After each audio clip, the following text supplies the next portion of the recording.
पहा, भगवान श्री कृष्णाने सुद्धा सांगितलेले आहे की मन कशामध्ये अडकू नका. फक्त मन न अडकवता सर्व कर्तव्य करायचे आहे. हा गीतेचा संदेश आहे. आणि मन न अडकवता जो अशा पद्धतीने कर्म करतो, भगवंत त्याला मोक्ष आणि त्याच्या जवळ घेतल्याशिवाय राहत नाही. तो स्थित प्रज्ञ आहे.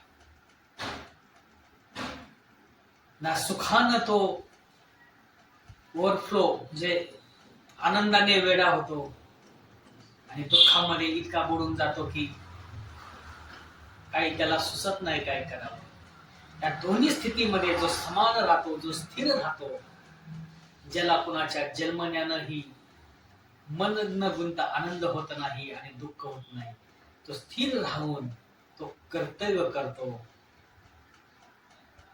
स्थित प्रज्ञ आहे, आतमध्ये शांत, चीर शांतता आहे आतमध्ये. वरून फक्त कर्तव्य आहे आणि कर्तव्यामध्ये ती आनंद आहे, तो दुःख आहे, पण तो आतमधून शांत आहे.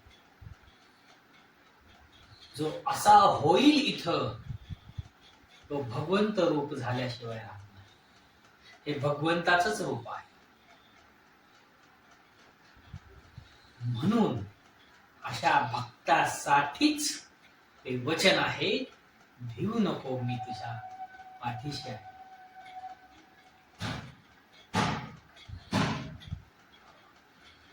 आपण भगवंताच्या तिथं जाणं, एक एक तास पूजा करणं आणि आपलं कर्म जर चुकीचं असेल तर सर्व झिरो होऊन जातं.